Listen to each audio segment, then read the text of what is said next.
오늘 토론회는 좌장이신 서영규 부의장님께서 진행해 주시겠습니다.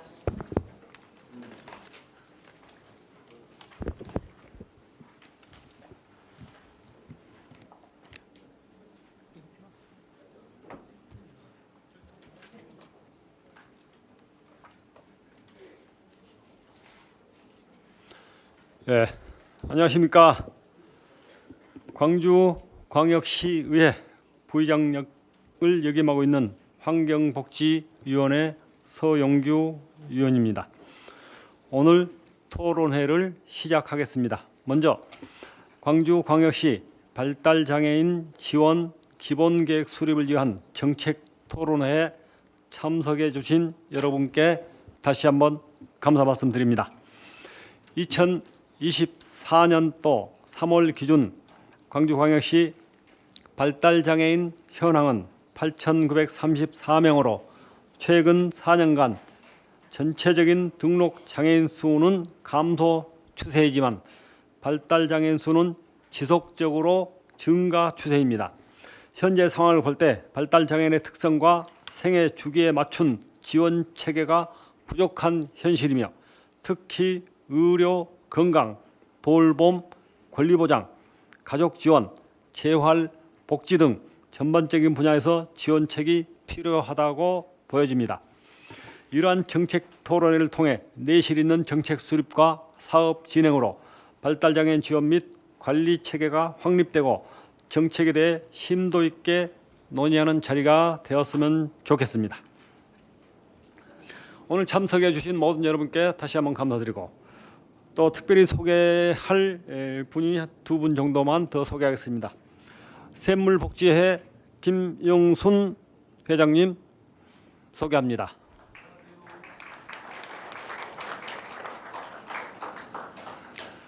나눔 장애인 자립센터의 정성주 소장님 감사합니다.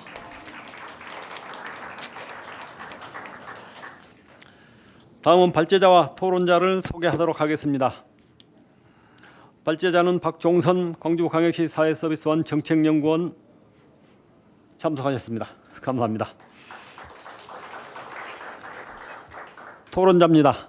정희경 광주대학교 사회복지학부 교수님 참석해 주셨습니다. 김진영 광주장애인 부모연대 회장 참석해 주셨습니다. 이문주 서구장애인 복지관 사무국장님 참석해 주셨습니다. 남미선 광주광역시 장애인 복지과장 참석해 주셨습니다. 오늘 토론회를 시작하겠습니다. 먼저 박종선 광주시 사회서비스 연구원의 발제를 듣도록 하겠습니다. 발제 시간은 20분입니다. 감사합니다.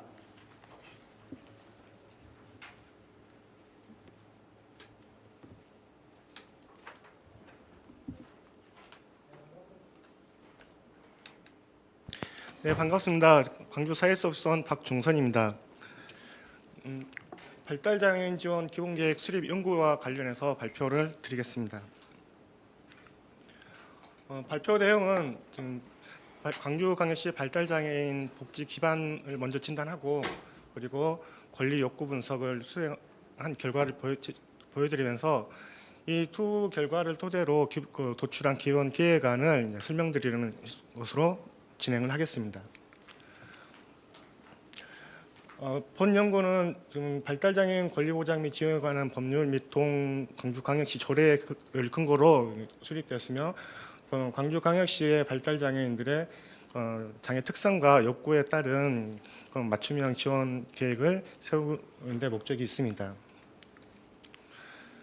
이를 위해서 2월 달에 연구를 이제 개시를 해가지고 3개월에 걸쳐 광주광역시 복지기반 진단 그리고 권리 욕구 분석을 실시했으며 장애 당사자 및 보호자 그리고 행정 그리고 현장 전문가들을 포함해서 전문위원회를 구성해가지고 기본 계획안을 함께 검토해 나갔습니다. 그리고 오늘 이 자리를 토대로 연구 결과를 공유하고 그에 대한 여러분들의 의견을 이제 수렴해가지고 최종 기획안을 확장하는 데 반영을 하려고 예정입니다. 먼저 복지 기반 진단은 발달장애인 현황을 먼저 살펴보고, 그리고 우리 광주시에서 과연 총을 쏠려면 얼만큼 총탄이 있는가 그 복지 자원을 살펴본 다음에 관련된 정책 환경 분석을 하고, 이들을 토대로 이제 기본계획 수립을 위한 정책적 함의를 이제 도출해 보도록 하겠습니다. 먼저 발달장애인의 변화에 대한 시계추이를 보시면, 방금 서영구 의원님께서도 말씀해 주셨듯이 2020년을 기점으로 등록장애인들은 좀 감소 추이를 보이는데, 오히려 발달장애인은 지적장애인도 그렇고 자폐성 장애인도 그렇고 지속적으로 증가하는 추세를 보이고 있습니다. 그리고 이런 증가 추세는 향후에도 이어질 것으로 보여지고요. 이 말은 곧 광주광역시의 발달장애인 관련 정책 수요가 그만큼 증가할 것이다. 그래서 이에 대한 대비를 기본교육을 통해서 좀 해야 된다라는 그런 시사점을 보여주고 있습니다. 이건 광주광역시의 발달장애인들의 생애주기 분포를 좀 5세 단위 연령으로 피라미드를 구성해 보았습니다. 이 발달장애 인구 피라미드가 우리에게 말해주고 있는 것은, 첫 번째는 바로 발달장애인들의 이제 고령화 추세 문제입니다.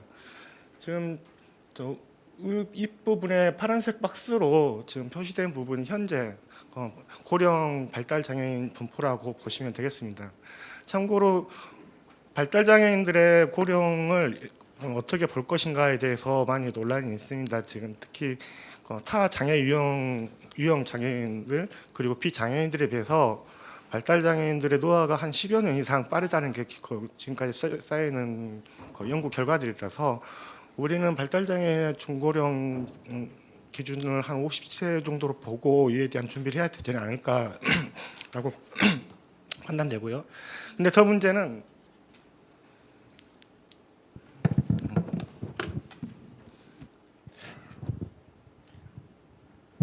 목소리가 안 들린다고 해가지고요. 들고 하겠습니다.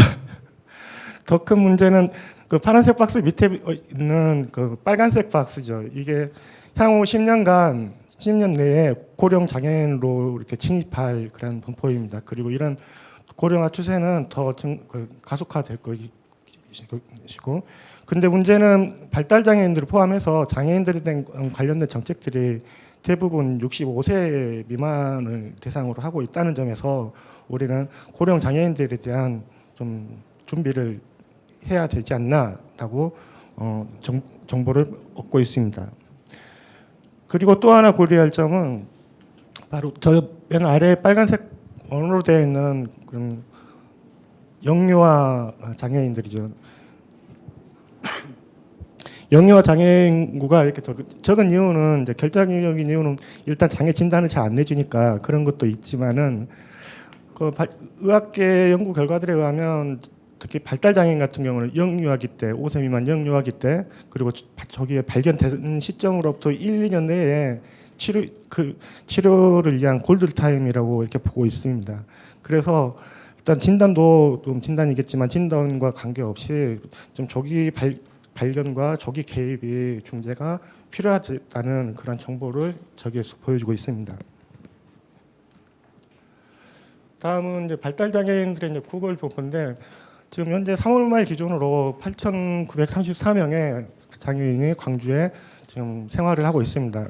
그중에 광산구와 북구가 좀 많고 동구가 적은 편인데, 이건 우리 발달 장애인뿐만 아니라 광주의 인구 분포하고 거의 비슷한 추세를 따라가고 있습니다. 성별 분포는 남성이 여성보다 많고, 특히 자폐성 같은 경우에는 남성이 거의 80%에 가까이 온 분포를 보이고 있습니다.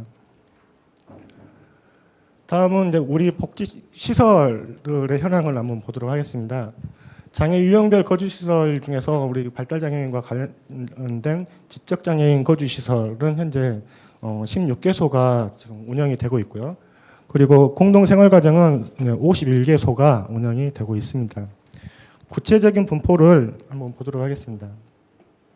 지도상에 빨간색 점으로 찍혀 있는 것이 시설들의 현재 위치라고 보시면 됩니다. 지적 장애인 거주 시설은 26개소에 지금 정원은 524명, 근데 현원은 현재 420명 정도에서 한 100여 명 정도가 아직까지는 이용의 여유가 있다고 이제 해석을 할 수가 있습니다. 그리고 한 가지 좀 시설 분포를 보시면 장애인 거주 시설은 좀 주로 외곽에 좀 분포가 많이 있죠. 이건 지금 거주 시설들이 거의 20년, 30년, 많게는 50년 이상 이렇게 되는 분포 시설들이 많은데 그 당시에 장애인들을 바라보는 시각이 어느 정도 투영된 결과라고 보여지는데, 반면에 좀 가장 최근에 좀 생기고 있는 공동생활가정 같은 경우는 이렇게 시내를 중심으로 이렇게 분포가 이루어지고 있습니다. 지금 현재 51개소가 있고 총 204명이 지금 이용 가능한 그런 시설을 이렇게 운영이 되고 있습니다. 장애인 중간 보호 시설은 현재 39개소에 709명이 이용을 하고 있습니다. 시설은 아니지만 직업 재활 시설은 현재 30개소가 있고, 이 중에 근로사업장이 5군데, 보호자업장이 25군데, 그리고 이용 장애인은 근로 644명, 그리고 훈련 892명 이 정도의 우리가 자원을 가지고 있습니다. 그리고 이제 시설은 아니지만 그래도 발달장애인들에게 주간활동 서비스를 제공하고 있는 주간활동센터가 2019년 4개소에서 23년 22개소까지 계속 증가하고 있고, 서비스 이용 대상도 이렇게 좀 증가를 하고 있습니다. 지금까지 이제 시설들을 보시면 좀 어느 정도 최소한 정원 대비해서 했을 때 현원에 보면 아직까지 좀 여유가 있고, 특히 타 시도에 대비할 때 광주가 좀 시설이 좀 여유가 있는 파이라고 상대적으로 그렇게 파악이 되고 있습니다. 그런데 한 가지 통계상으로 나타나지 않는 한 가지 또 문제가 뭐냐면, 시설은 비록 많이 있지만, 인프라는 많이 갖춰져 있지만은 도전 행동을 비롯한 좀 중증 장애인들이 실질적으로 이용할 수 있는 시설은 그리 많지가 않다는 게 좀 사실이죠. 그래서 이에 대한 대안이 좀 필요할 것으로 보여집니다. 다음은 우리가 지금 얼만큼 그 장애인 정책을 위해서 얼만큼 쓸 수 있는 자원이 있는가, 그 재정 현황을 좀 분석을 했습니다. 지금 앞에 보시는 취약계층 지원 부문 예산이 노숙인 등 관련 예산하고 장애인 복지 예산으로 구성이 되는데, 장애인 복지 예산이 거의 99% 이상입니다. 그렇다면 취약계층 예산을 장애인 복지 예산으로 이렇게 봐도 부당하다고 보여질 텐데요. 최근 5년간 신장률이 12.6%였습니다. 신장률이란 것은 연평균 예산 증가율이라고 보시면 되거든요. 22년도에 지금 장애인 정책 종합계획을 수립했었는데, 그때만 하더라도 돈이 없다 하면서도 좀 뭔가 해볼 수 있는 여력이 있었던 게 저런 수세 때문인데, 좀 암울한 건 향후 전망입니다. 향후 전망을 보시면 신장률이 0.6%입니다. 0.6%라는 것은 24년 예산 기준 거의 동결 수준이라고 보시면 되고, 이것을 하나의 그래프로 좀 합쳐보면 24년 기점으로 25년, 26년, 27년은 오히려 예산이 좀 삭감이 돼가지고 운영이 될 것입니다.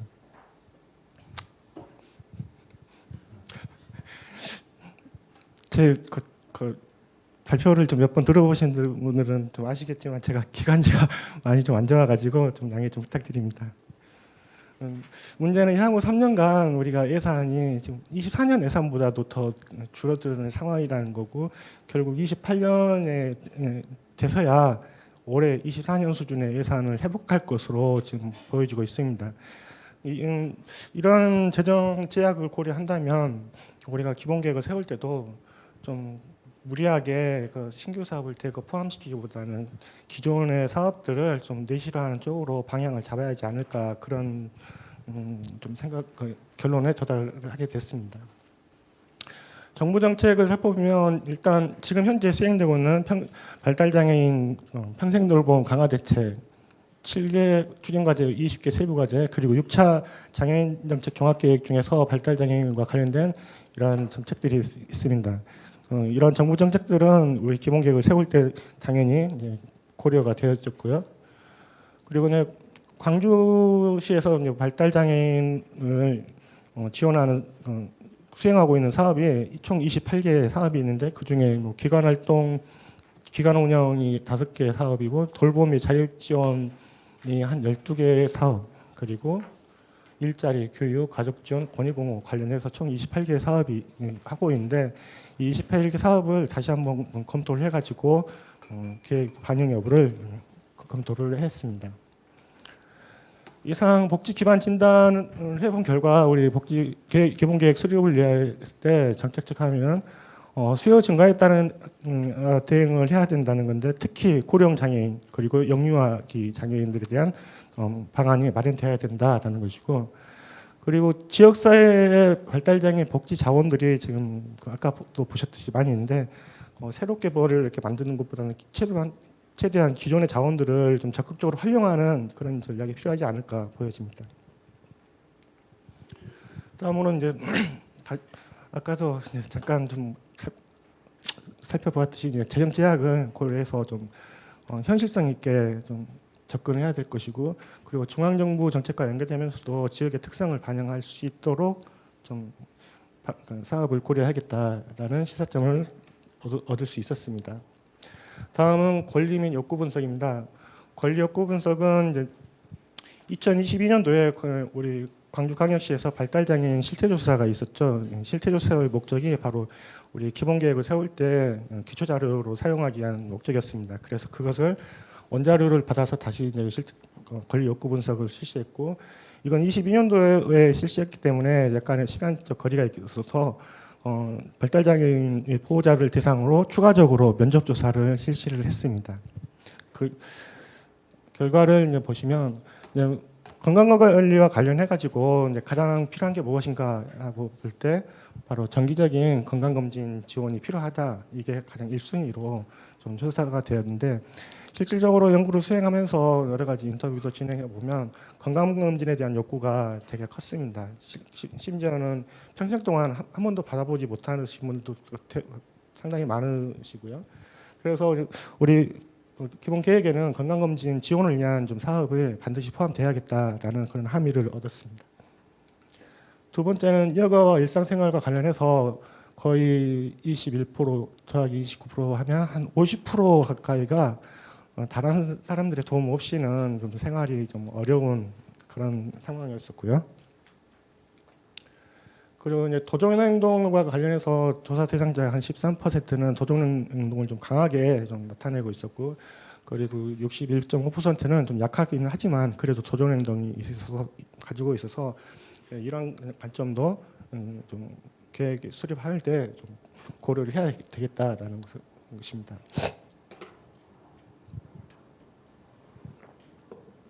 일상적인 여가생활을 살펴보면 복지 시설 등을 포함해서 복지 인프라 등을 이용하는 해서 낮 시간을 보내는 분들도 많이 있지만은 집에서 그냥 부모가 보낸다 한 13% 되죠. 그리고 집에서 혼자 지낸다 이것도 한 7.5% 정도 돼서 좀 집에서 이렇게 어쩔 수 없이 보내는 그런 경우도 좀 거의 한 20% 가까이가 된다고 볼 수 있습니다. 그리고 가족 내 돌봄과 관련해서 가장 필요한 지원 서비스가 무엇인가라고 좀 조사를 했더니 44.3%가 부모 사후에 대한 막막함이라고 했죠. 아까 우리 인구분포에서도 봤듯이 이제 고령화가 지금 발달장애인 고령화가 진행이 가속화되는데, 발달장애인의 고령화도 문제지만 이 발달장애인의 주 보호자가 주로 부모거든요.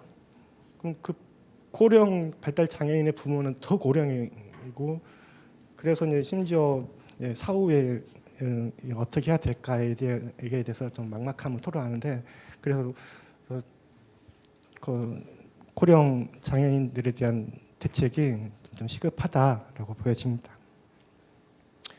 그리고 발달장애인 권익진전을 위해서 필요한 것은 아직까지도 인식 개선이 가장 필요하다는 게 아직까지입니다. 지금 우리가 인식 개선 사업을 계속 하고는 있지만 아직도 많이 부족하다는 것이 지금 여기서 알 수 있고요. 그리고 이건 좀 의외의 결과였는데, 희망하는 가족 지원 서비스가 뭔가 했을 때 정보 제공이었습니다. 정보 제공.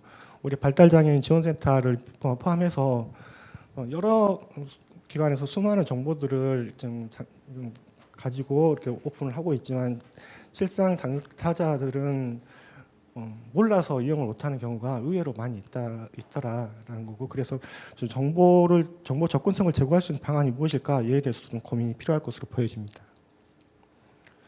그리고 광주시에 바라는 것을 자유의견 방식을 통해서 좀 조사를 했는데, 돌봄과 관련해서는 그래도 아직 우리 아까 광주에는 좀 시설 자원이 좀 많다고 그렇게 말씀을 드렸음에도 불구하고 그래도 아직까지도 시설을 좀 확대해야 된다라는 의견이 좀 많았습니다. 그리고 자립과 관련해서는 주거 보장, 그리고 기타 의료 서비스 확대 또 나오죠. 정보 제공 이런 것들이 좀 필요하다는 자유 의견이 있었습니다.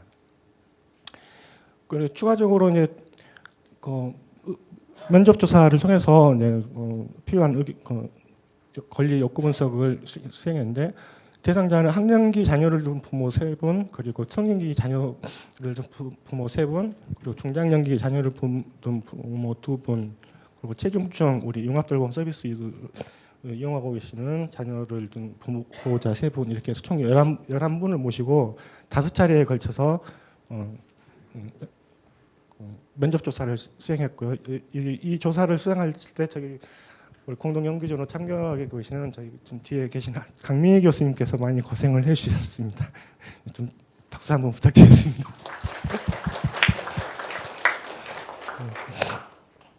의견 조사, 면접 조사 결과 학령기 부모들의 욕구들을 좀 살펴보면 역시 여기서도 정보입니다. 정보가 그렇게 많이 제공되고 있음에도 정보 시스템이 필요하다는 거고, 그리고 의외로 학령기 자녀들의 장애 자녀 돌봄이 어머니 위주로 이렇게 되고 있는데, 좀 아빠의 돌봄도 필요하다 해서 부모 교육, 특히 아빠를 포함한 부모 교육의 좀 필요성을 제기했고요.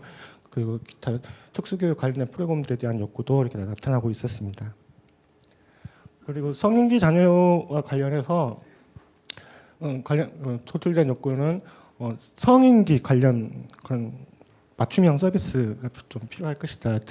예를 들면 뭐 자기 표현이라든지 성교육이라든지 자기보호와 관련된 그런 내용들을 맞춤형식으로 좀 개발할 필요가 있다는 거고, 자립 지원, 그리고 직업, 그리고 부모 가족 교육, 범죄 예방 대책 이런 부분에 대한 욕구도 도출이 되었습니다. 중장년기 자녀들 둔 부모들의 욕구는 아까 우리 양적 자료에서도 가장 큰 어려움이 부모 사후에 대한 막막함이라고 했는데, 중고령 자녀를 둔 부모들에 대한 면접 인터뷰에서도 역시나 그와 관련된 대책에 대한 요구가 있었습니다. 그리고 자립 생활 우리 강조를 하고 있지만 자립이 불가능한 장애인들도 있기 때문에 그들에 대한 대책도 필요하다라는 거였고, 그리고 이제 주로 부모 교육이 젊은 부모들을 대상으로 많이 이루어지는데 고령 부모들에 대한 부모 교육, 가족 지원도 좀 필요하다라는 것이 있었습니다. 융합돌봄 서비스 이용자들의 욕구는 역시 지속적인 서비스를 좀 요구를 한 부분이고, 이 부분은 참 어려운 문제죠. 우리가 거의 6개월 동안 연구를 진행하면서 계속 머리 맞대고 결론을 도출해 보려고 했으나 결국 결론이 도출되지 못하는 건 아주 어려운 문제인데, 그럼에도 불구하고 부모들은 지속적인 서비스에 대한 욕구가 강했다라는 것입니다. 그리고 일상생활에서의 의료복지 서비스, 그리고 실질적인 질 향상 이런 부분도 참 어려운 부분이지만 요구가 강하다는 것은 알 수 있습니다. 실태조사와 면접조사를 통해서 우리 기본계획 수립을 위한 정책적인 합의를 도출해 보면, 첫 번째로 건강검진에 대한 욕구, 이와 관련해서 건강검진을 구체적으로 좀 어떤 식으로 지원할 것인가라고 볼 때, 발달장애인들이 좀 건강검진을 받을 때 활동지원사 한 분을 대동을 해가지고 건강검진 받으러 가면 실질적으로 좀 받지 못하고 돌아오는 사례가 많이 있어서 동행 지원 인력을 좀 추가해서 좀 필요하지 않나, 그런 부분이 있었고, 그래서 건강검진을 위한 동행 지원 사업을 좀 고려해봐야겠다라는 거였습니다. 그리고 여가 일상생활 관련해 가지고도 이런 부분들, 그리고 가족 내 돌봄과 관련해서 고령 발달 장애인, 그리고 장애인 인권과 관련해서도 인식 개선 사업, 그리고 복지 서비스와 관련해서 정보 전달 체계 이런 것들, 또 장애 조기 발견 개입 이런 것들이 기본 계획에 좀 녹아들어야 되지 않는가라고 함의를 이끌어냈습니다. 주거와 관련해서도 현재 지금 관계에서 레벨 1과 레벨 2 이렇게 지원 주택이 있는데 이와 더불어서 지금 영업 서비스와도 좀 관련된 이야기지만 지금 레벨 3 지금 현재 지금 서구 장애인복지원하고 시립장애인복지원에 관해서 하고 있는 융합돌봄 사업의 주택을 레벨 3라고 좀 많이 표현을 하는데 사실 그건 레벨 3라고 좀 보지 않고 별도의 체중증 장애인들을 위한 레벨 3 주택이 좀 필요하지 않을까라는 좀 그런 함의도 이끌어냈습니다. 그리고 미래를 위한 준비도 필요한데 아까 조사에서는 그 부모 사후에 대한 막막함이라든지 이런 것들이 가장 큰 어려움이라고 토로했음에도 불구하고 실질적으로 미래 준비에 대한 현황을 살펴보면 거의 안 하고 있는 상황이라서 이런 미래를 위한 준비도 특히 노년 전환기에 대한 대책 이런 것들이 좀 필요하지 않을까 보여지고 있습니다. 그러면 이제 이상의 그 결과들을 토대로 좀 수립한 우리 계획안을 좀 설명드리도록 하겠습니다.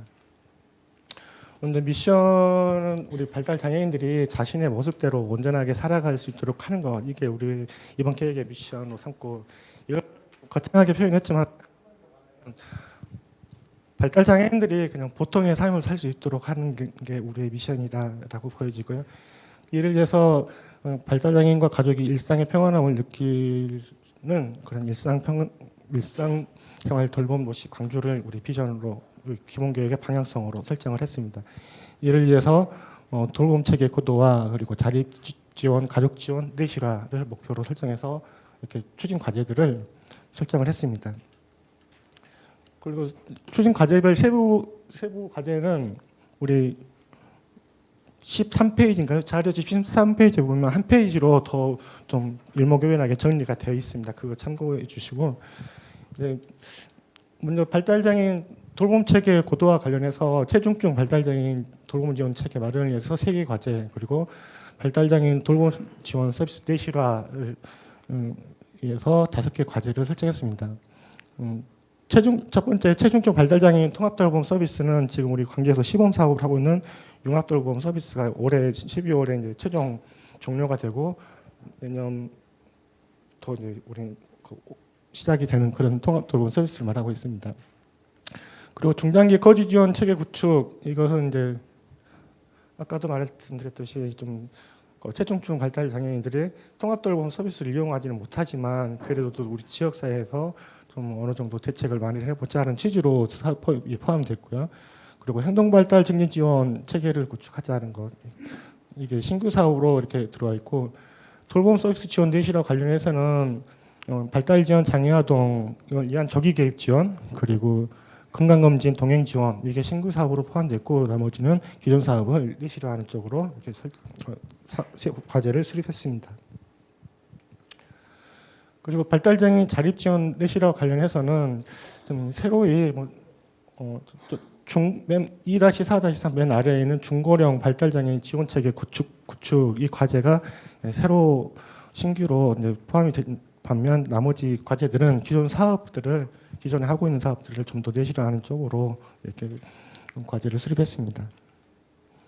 그리고 발달장애인 가족지원 내실화, 그리고 이제 권리 욕구 조사, 이 부분도 기존 사업들을 좀 내실화하는 쪽으로 좀 설정을 했습니다.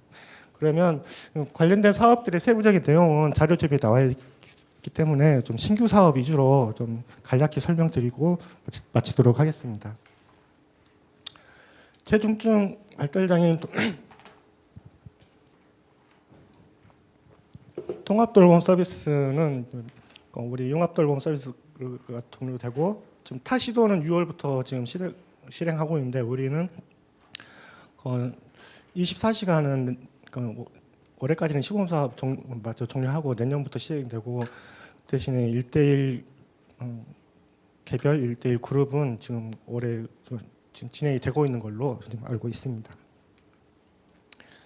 그래서 좀 이 통합돌봄 사업은 여기 이 자리에 참여하신 분들이라면 너무 더 잘 알고 계실 것이기 때문에 자세한 설명 안 드리고 그냥 주요 몇 가지만 살펴보면 24시간 지원은 일단 아까도 말씀드렸듯이 대부분의 사업이 65세 미만을 대상으로 하듯이 이것도 마찬가지로 65세 미만 그리고 최대 5년까지 이용할 수가 있습니다. 1대1 개별 주간 개별도 마찬가지로 65세 미만까지고 최대 5년까지 그리고 이용 대상자는 화면과 같습니다. 네. 근데 주간 그룹 같은 경우는 그 이용에 있어서 3년이고 그리고 이제 심사를 통해 이제 계속 갱신이 되기 때문에 앞에 두 개와 달리 5년이라는 제약이 없이 그냥 지속적으로 최대 이용할 수가 있습니다. 네, 중장기 거주 지원 체계, 체중증 발달 장애인을 위한 중장기 거주 지원 체계를 필요성이나 이런 것들은 굳이 말씀 안 드려도 너무 뼈저리게 느끼고 계시기 때문에 바로 이제 사업으로 내용으로 들어가면 일단은 보호주택 레벨 3를 한 2채 정도 마련하자. 2채도 사실 부족하죠. 하지만 시작은 이거라도 좀 시작하자라는 취지로 2채 정도를 제안을 했고요. 그러면 이에 대한 그 예산을 어떻게 마련할 것인가 이것도 고민을 해야겠죠. 그래서 물론 이제 시에서 많이 예산 확보를 위해 노력해 주시겠지만은 저희들도 좀 고민을 해본 것이 바로 공공형 주거 지원 신규 확보 이건 이제 시에서도 마찬가지로 열심히 같이 노력하실 거고요. 그리고 또 하나 생각해 볼 게 좀 사업 일몰제를 통한 좀 자원 확보를 좀 필요하지 않을까라고 보여집니다. 사업 일몰제라는 것은 기존에 하고 있는 사업들을 정기적으로 좀 타당성 검토를 거쳐서 지속 유지 여부를 원점에서 한번 보자는 겁니다. 왜냐하면 어떤 사업이든지 간에 시작하는 단계에서는 너무 필요성이 높고 해서 하는 사업이지만 이게 몇 년 지나면 환경이 변해가지고 필요성이 많이 감소되고 이 정도의 재원이면 보다 더 가치 있는 곳에 좀 배분을 하는 게 나음에도 불구하고 그냥 관행적으로 계속 사업이 지속되는 것들이 꽤 많거든요. 그런 사업들을 좀 원점에서 재검토해서 보다 좀 필요한 곳에 자원을 좀 돌리면 어떨까라는 거고 실제로 지금 여기 예를 들면 좀 평생교육이라든지 양성교육, 자존모임 지원 사업 이런 것들은 지금 발달장애인 지원센터에서도 하고 있지만 다른 기관들도 많이 하고 있어서 유사 중복 사업으로 좀 많이 평가돼서 좀 발달장애인 지원센터에서 하고 있는 이러한 사업들은 좀 정리를 해가지고 그것을 레벨 3 재원으로 좀 확보를 해보면 어떨까라는 좀 제안을 해보겠습니다. 그리고 또 새롭게 뭔가 만들어내는 것보다는 기존에 있는 자원들을 좀 최대한 활용해보자라는 거고, 좀 비관의로 좀 생각해 볼 수 있는 게 지금 여기 장애인 공동생활가정에 관계자분들도 많이 오셨지만은 장애인 공동생활가정들의 이용자들이 대부분 발달장애인들이죠. 그래서 근데 그래서 장애인 공동생활가정을 좀 체중증 발달장애인 위한 특화형 사업으로 이렇게 해가지고 새롭게 지원 주택을 만든 것보다는 좀 지원 자원을 활용하는 방안도 좀 적극적으로 고려를 해봐야 되지 않을까라고 보여집니다. 네, 그리고 행동발달 증진 지원과 관련해 가지고 이것도 법으로 이제 의무화되긴 했지만 좀 어려운 것이죠. 그래서 일단 거점병원 행동발달 증진센터 설치 운영을 위해서 광주시에서도 되게 많은 노력을 하고 있습니다. 네, 병원에서 지금 지원하려는 병원이 없어서 이런데 그래도 꾸준히 노력해보자라는 거고요. 그리고 AI 기술을 활용한 그런 증진 지원 그리고 또 자문단을 설치해서 좀 운영하자 이런 것도 하나 제안을 해보는데 지금 우리 운영 기관들에서 행동발달 증진 전문가들이 지금 고용이 되고 있는데 지금 좀 이걸 좀 더 좀 체계적으로 하기 위해서는 지금 좀 신분도 좀 보장을 좀 더 해서 좀 안정적으로 사업이 이루어지도록 좀 해보자 이런 취지입니다. 네, 그리고 발달 지원 장애 아동을 위한 조기 교육 지원도 이렇게 지금 발표 시간이 예정된 시간을 초과해 가지고 좀 자료집을 좀 참고해 주시면 이것도 좀 중장기적으로 한번 추진해보자라는 취지에서 이렇게 한 것이고요. 예. 그리고 건강검진 동행 지원도 이렇게 좀 사실 건강검진 동행 지원을 좀 필요성은 많이 느끼지만 실제로 이렇게 사업을 수행할 때 예상보다는 큰 지원은 없을 겁니다. 그래도 얼마 몇 명 되지는 않겠지만 그 분들은 정말 절실한 사업이거든요. 그래서 좀 동행 지원 사업을 포함하고 구체적인 방안은 좀 더 추가적으로 좀 고려를 좀 하고 있는 중입니다. 그리고 중고령 발달장애인 지원체계 구축을 위해서 지금 타시도도 마찬가지고 이런 것에 대해 고민은 많이 하고 있지만 구체적으로 사업화가 지금 이루어지는 곳이 많지가 않습니다. 서울이나 경기도도 보더라도 뭐 전환 지원 서비스라는 이런 수준이라서 그러면 광주에서는 그 1차년도에 지원 체계 중고령 발달장애인 지원 체계 구축 방안에 관한 그런 연구를 수행해가지고 그 연구 결과를 토대로 2차년도부터 사업화해 나가자 이렇게 좀 제안을 했습니다. 그리고 이제 연구에 사업화에 포함될 주요 내용들은 이제 노인 연령 기준선 마련이나 또는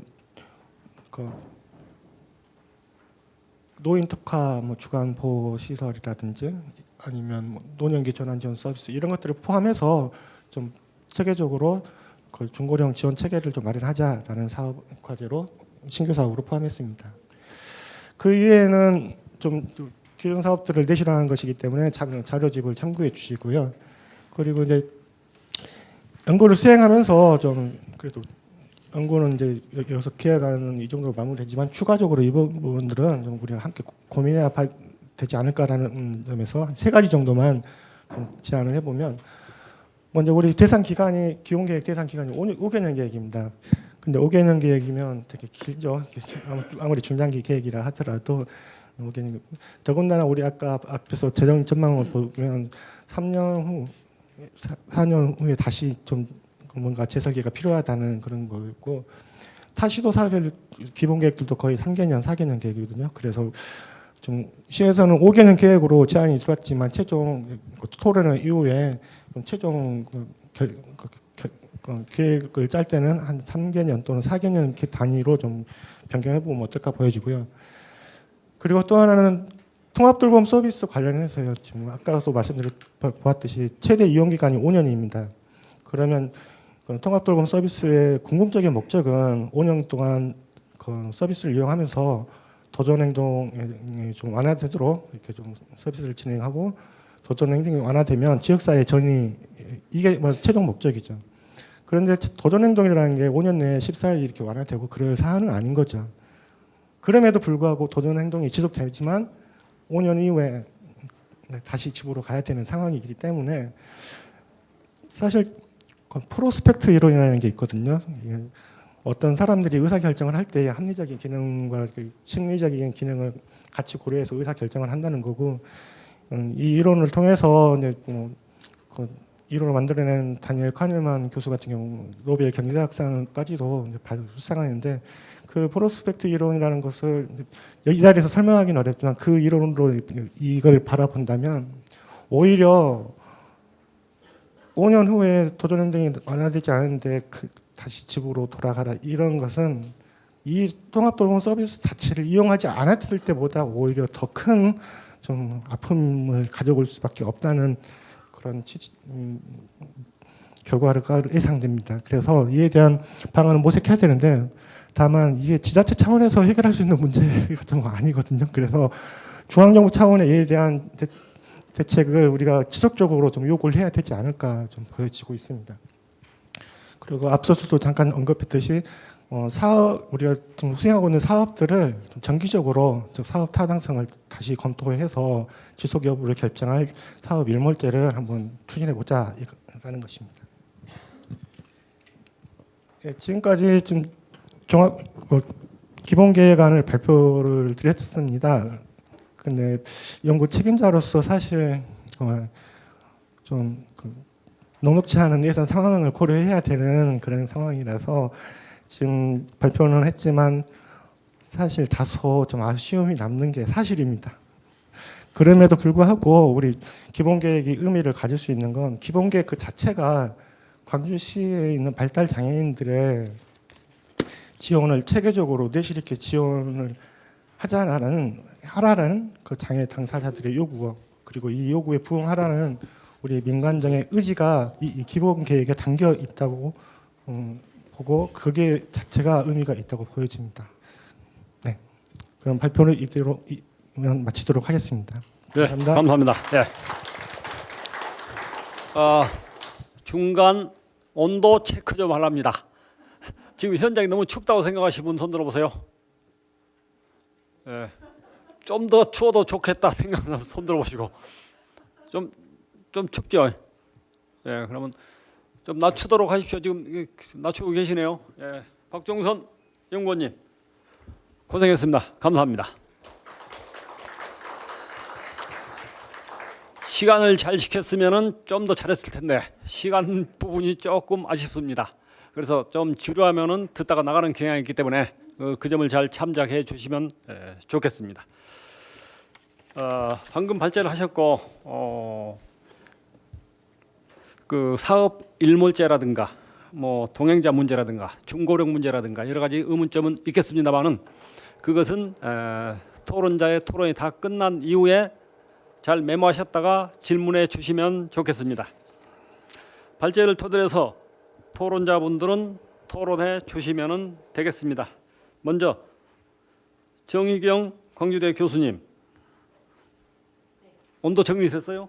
네. 네. 정희경 광주대 교수님 시작해 주십시오. 네.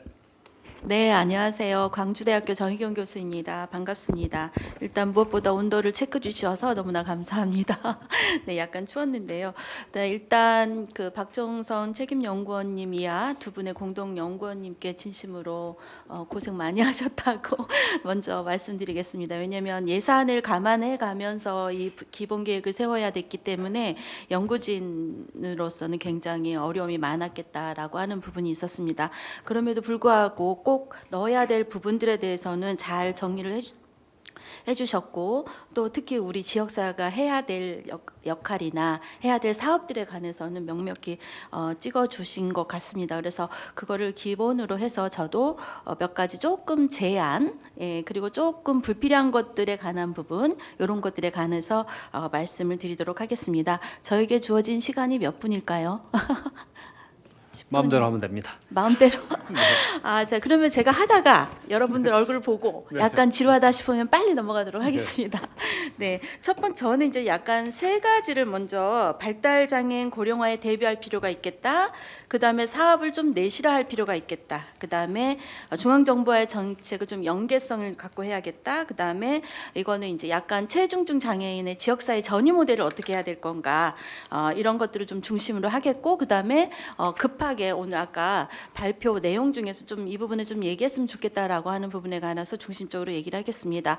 사실은 제가 오늘 이게 토론회에 준비하려고 그런 건 아니었지만 제가 8월 2일부터 어제까지 사실은 일본에 다녀왔습니다. 일본에 갔던 이유는 발달장애인 부모님들 10분과 함께 갔고요. 가서 보고 온 거는 고령사회 대비를 어떻게 하고 있는가, 그 다음에 체중증 장애인의 전이를 지역사회에서 어떻게 하고 있는가에 관한 얘기였습니다. 그래서 사실은 이거를 원고를 만들기 전에 만들고 원고를 제출하고 나서 다녀왔기 때문에 원고에는 그런 내용은 추가되지는 않았겠지만 제가 발표하는 내용에서 그런 내용이 조금 들어가겠다라고 말씀 미리 드리겠습니다.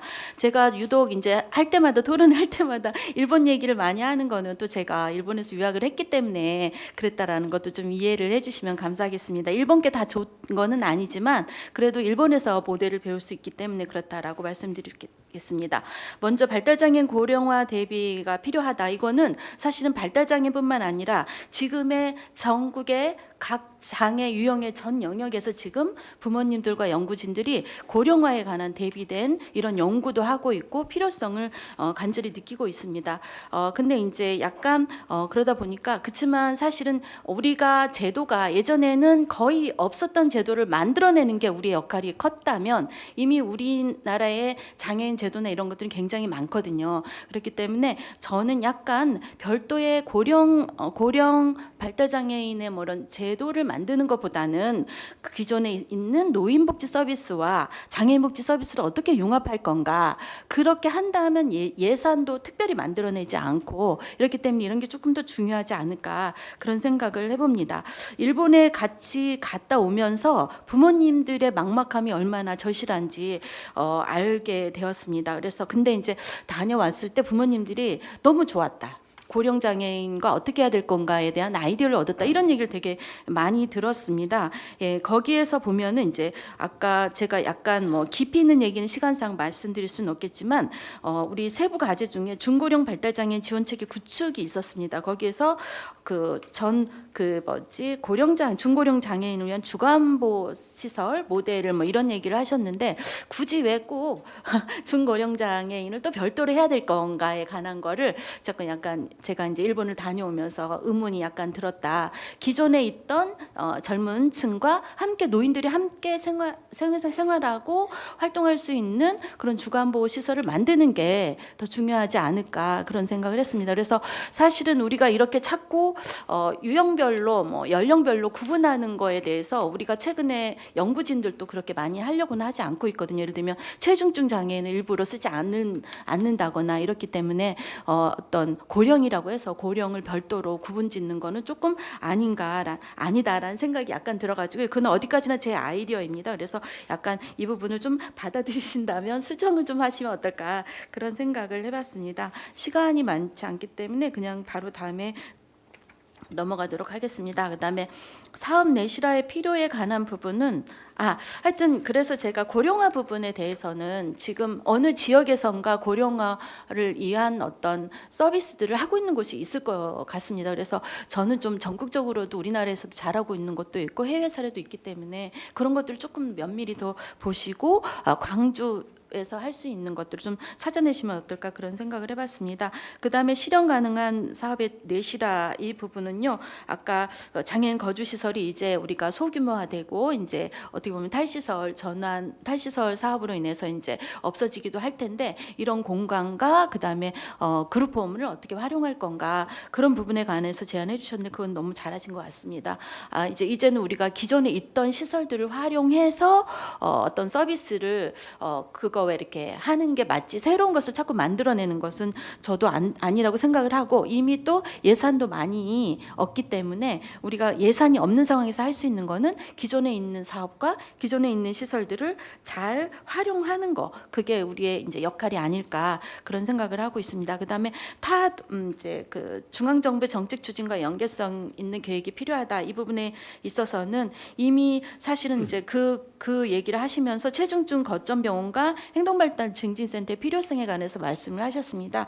사실 이게 원래는 행동발달 증진센터는 사실은 체중증 장애인의 도전 행동을 어떻게 할 건가를 가지고 이제 어떤 발달장애인 지원법 안에서 넣은 건데, 이게 병원 세팅으로 가면서 의료 쪽으로 쏠려 가지고 굉장히 지금 우리가 요구했던 것과는 정반대로 가고 있는데, 이런 부분들을 어떻게 할 건가, 앞으로 이거는 사실은 우리 광주뿐만 아니라 정부의 고민이기도 합니다. 그래서 이거는 추후 약간 정부가 어떻게 하고 있는가, 그 다음에 정부 다음으로 큰 대도시들이 좀 어떻게 하고 있는가를 추이를 봐가면서 우리가 좀 따라가는 것도 좋지 않을까, 그런 생각을 합니다. 그래서 이거는 좀 그렇게 급한 거는 좀 아니지 않을까, 그런 생각을 해봤습니다. 왜 급한 게 아닌가, 그 얘기는 이미 우리는 이제 그 다음에 이제 재중증 융합돌봄 사업을 지난 3년간 해왔습니다. 이 3년간 했다는 의미는 예산을 많이 투자했다는 의미이기도 하지만, 또 하나는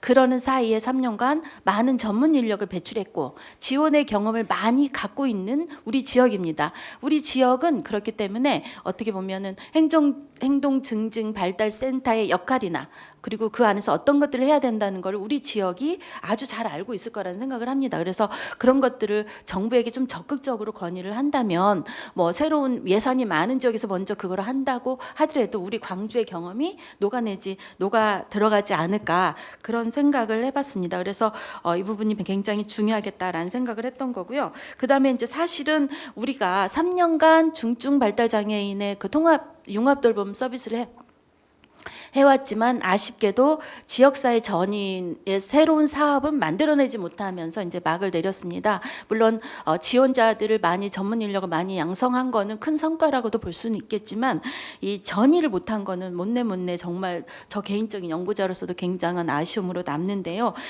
사실은 이제 제가 그 일본에서 가서 본 결과로는 우리 광주에서 충분히 할 수 있는 거다. 우리 광주가 못하는 건 아니다. 다만 그렇다면 그런 모델을 보지 않았기 때문에 못하고 있는 건 아닌가. 예산도 우리가 충분히 있고 지원자들도 충분히 있기 때문에 저는 아까 있는 시설들, 예를 들면 아까 그룹홈이나 거주시설이나 어떤 공간들을 활용해서 약간 지역사회 모델 전의를 한번 하나의 모델을 만들어 보는 거는 어떤가. 그래서 우리가 만약에 여기에 기본계획 안에 있다면 1년에 하나씩이라도 좀 모델을 만드는 거를 좀 기본계획 안에 넣어보면 좋겠다라는 생각을 해봤습니다. 그래서 만약에 이제 꼭 필요하다면 사실은 선진지 견학을 가는 것도 저는 좋다고 봅니다. 그래서 여기 광주에 계시는 부모님들과 함께 모여서 가면은 좋겠다라는 생각을 해봤습니다. 그리고 이제 오늘 박사님께서 발표하는 그 과정에서 제가 이제 2가지 말씀을 드리고 싶은 건데 여기 원고에는 있지는 않습니다. 첫 번째는 조기 개입에 관한 부분입니다. 도전 행동에 저는 이제 사례 관리를 좀 주로 많이 하면서 아동보호 전문기관의 사례 관리를 굉장히 많이 갑니다. 그러면 거기에 나오는 사례들이 굉장히 많은 사례들이 어떤 게 있냐면 체중증, 사춘기이면서 체중증인 애들을 어떻게 할지 몰라가지고 이제 사례가 오는 경우가 있습니다. 그럴 때 진짜 많이 안타깝습니다. 그래서 이 학령기하고 청소년기에 도전 행동이 나타나기 전에 그런 과정에서 개입을 누가 하냐면 부모님들이 하셔야 되거든요. 그렇다면 이 부모님들에 대한 지원이 별도로 좀 우리가 이 꼭지 안에 들어가야 되지 않을까.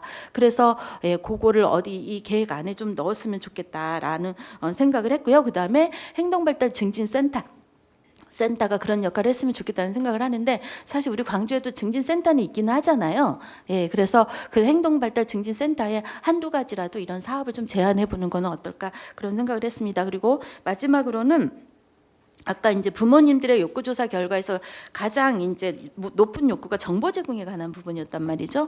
근데 요거는 제가 사실은 어디에서나 가서는 항상 하는 얘기지만 상담 지원센터 같은 게 필요합니다. 그래서 이제 일본이 가장 잘하고 있는 게 이 상담 지원 센터예요. 그래서 모든 상담, 그러니까 예를 들면 이 우리 지역의 모든 기관이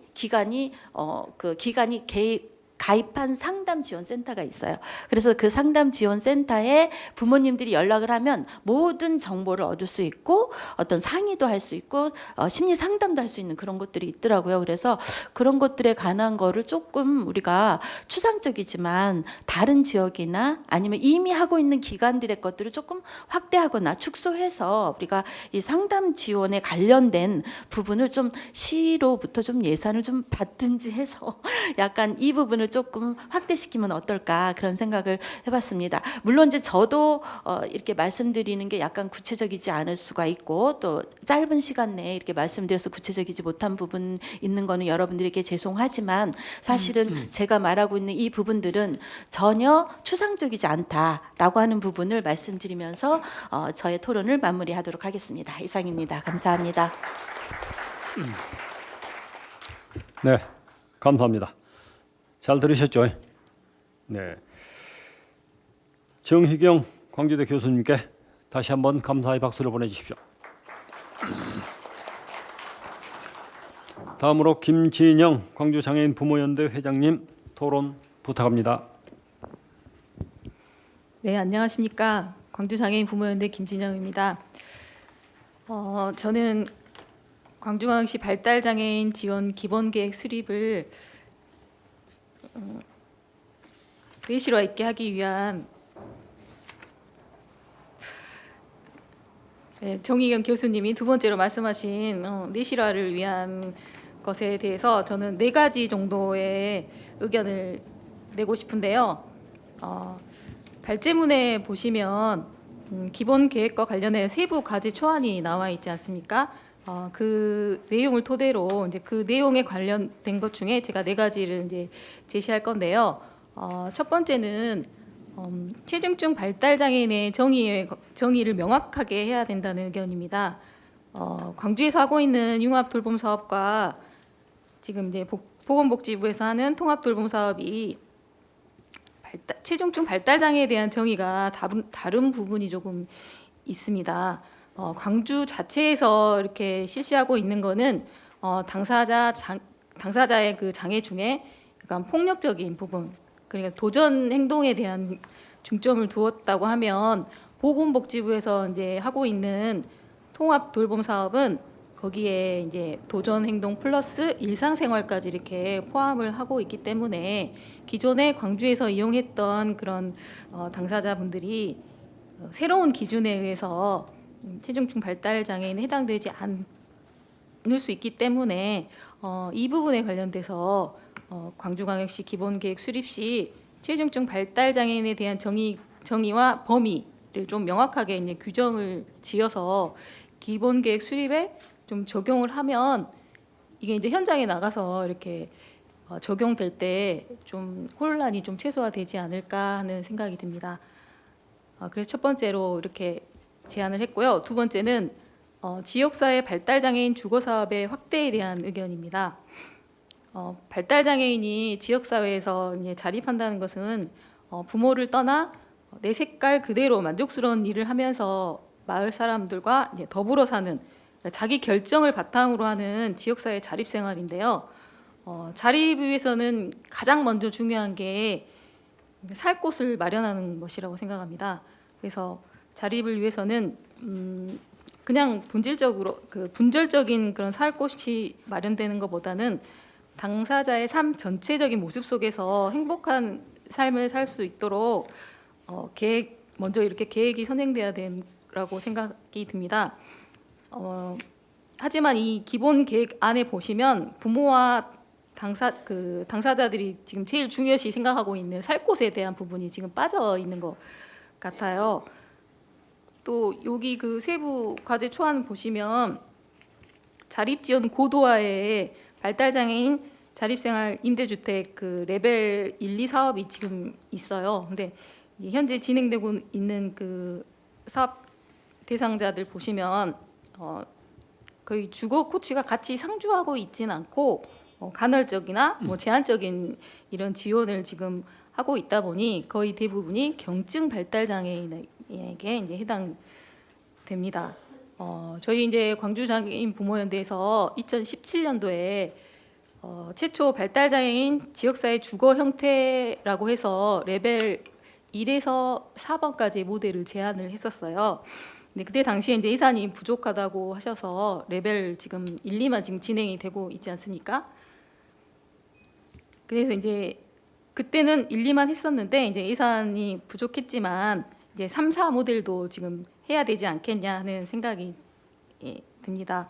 그래서 이 부분에 관련해서 여러 차례 이제 정책 제안도 하고 제안을 했었어요. 근데 이 자료에 보시면 체중증 발달 장애인 중장기 보시면 거주 지원 고도화 안에 보면 레벨 3에 대한 부분이 언급이 나와 있죠. 그렇지만 도전 행동으로 국한이 되어 있다 보니까 당사자나 부모들이 원한 그 욕구에 좀 못 미치지 않나 하는 생각이 듭니다.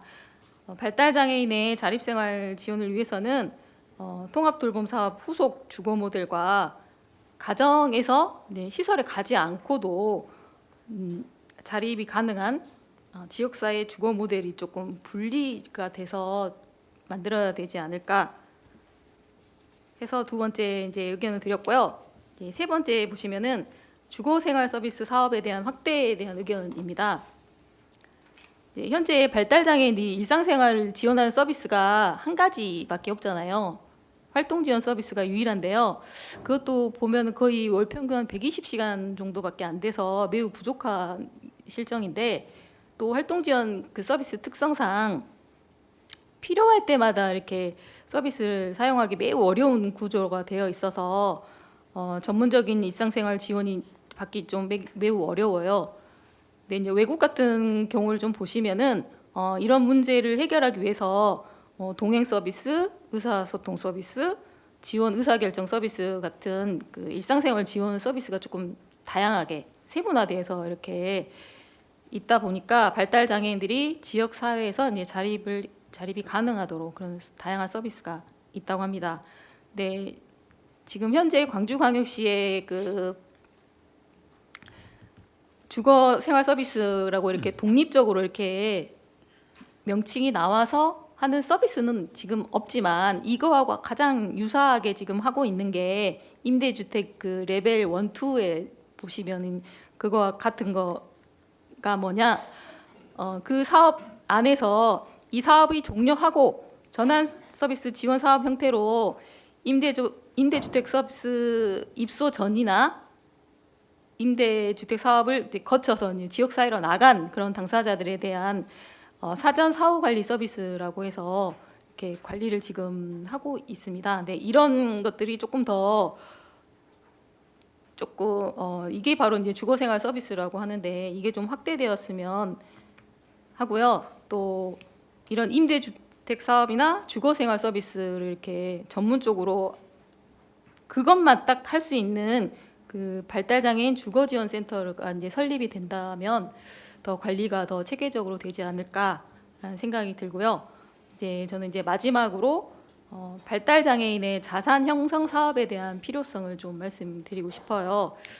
비장애인에 달리 이제 발달장애인 같은 경우는 특히나 직업 활동을 하기가 좀 매우 어렵고 또 보호자업장에서 이렇게 일을 하고 계시지만 최저임금을 받기 어려운 임금을 좀 받고 있잖아요. 발달장애인 그 41% 대부분이 지금 타인의 지원을 아까 이용구원님이 발표하신 것처럼 지원을 받고 있고 88% 이상이 지금 부모나 가족으로부터 이렇게 지원을 받고 있습니다. 이렇다 보니 가정의 이제 가계 소득에 이제 영향을 이제 끼칠 수밖에 없잖아요. 이런 점을 이제 좀 고려해서 별도의 발달장애인 가정의 별도의 자산 형성과 소득 보장을 조금 시에서 고민을 좀 해야 되지 않을까. 또 자꾸 외국 이야기를 하게 되는데 외국 같은 경우는 지역사회에 자립한 발달장애인에게 일정한 소득을 보장을 해주고 있어서 이제 발달장애인이 살고 있는 그 마을에 뭐 새로운 일자리가 생기고 그리고 이제 이거는 이제 개인에게 돌아가는 돈이기 때문에 시설 중심이 아니라 개인별로 그 욕구에 맞는 지역사회 이제 소비가 이루어질 수 있는 이제 긍정적인 효과가 이제 있다고 합니다. 그리고 저희 그 서울이나 인천에서도 이런 사업을 하고 있는 게 있는데 혹시 들어보셨을 수도 있어요. 여기 종사자분들이 많이 계시니까 이름 통장하고 행복씨앗 통장이라는 게 있습니다. 그래서 3년에 이건 3년 동안 이제 매월 월정액을 내면 서울시에서 그 매월 이제 15만 원 정도의 금액을 이렇게 지원을 해서 자산을 어느 정도 형성할 수 있는 이런 사업이 지금 이제 서울 인천 쪽에서는 하고 있어요. 그래서 저는 이렇게 네 가지를 여러분한테 이제 의견을 드렸는데 2014년도에 발달장애인 권리보장 및 지원에 관한 법률이 제정이 됐지 않았습니까?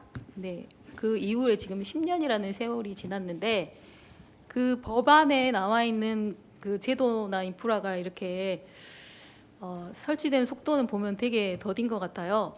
그래서 이 토론회를 통해서 실효성 있는 발달장애인 기본계획 수립이 꼭 이루어져서 발달장애인도 지역사회에서 안전하고 자유롭게 살아갈 수 있게 되기를 바랍니다. 네, 마치겠습니다. 네, 감사합니다. 발제자의 발제가 있었고 두 분 토론자의 토론이 끝났습니다. 지금까지 앉아 계신 여러분, 광주장애인 복지에 기여하고 계십니다. 앞으로 두 분 남으셨는데 두 분도 10분씩 정도로 아마 끝날 것 같아요. 그리고 질의토의 시간은 10분 하면 50분 정도에 끝날 것 같으니까 이석을 차지해 주시고 화장실은 조용히 갔다 오시고 그러면 좋겠습니다. 네. 김진영 부모연대 회장께 다시 한번 감사의 박수 보내주십시오. 다음은 이문주 서구장애인 복지관 사무국장님 토론 부탁합니다. 안녕하십니까. 서구 장애인 복지관 사무국장 임은주입니다. 앞서 발제자분들이 제가 하고자 하는 그 어떤 내용도 포함이 되어서 관련된 내용은 제외하고 빨리 급속히 진행토록 하겠습니다. 저는 실천 현장에서의 실제 경험을 통해서 전략을 요청드립니다. 따라서 세 가지 안을 두고 말씀드리고자 합니다. 우리가 지금 그 광주광역시 발달장애인 기본 계획안에 보시면 지역사회 자원 체계 구축에 따라서 발달 장애인의 건강 검진, 동행 지원, 그리고 장애인의 친화 건강 검진 지원 등의 제안이 포함되어 있습니다. 이는 강주다운 통합돌봄 동행 지원 및 활동 지원사의 지원으로 적극적으로 실천이 가능하다라고 봅니다. 다만 실천 현장에서 느꼈던 경험으로 보았을 때 동행이라는 그 지원체에도 그 상황에도 당일 당사자의 컨디션이나 상태에 따라서 예측 불가능한 상황이 발생하였고 또 도전적 행동으로 인해서 이동마저도 어려운 경우가 있어서 병원 내원을 포기한 적이 있습니다. 그래서 당사자의 부모가 또 같이 한다 하여 같이 동행한 경우가 있었는데 그마저도 어려운 경우가 있어서 건강 악화 및 도전적인 행동이 심해서 입원하는 사례를 경험했습니다.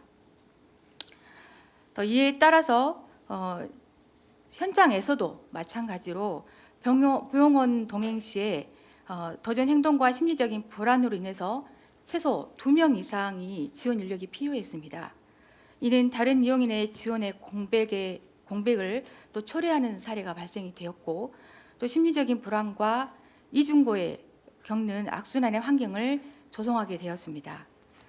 그래서 저는 광주광역시 기본계획안에 건강검진 동행지원금 외에 한 명의 활동지원사 병원 동행이 가능하다는 점에서는 매우 바람직하지만 이제 방금 말씀드렸던 병원마저도 어려운 경우에는 어떻게 할까 이런 고민을 해보았습니다.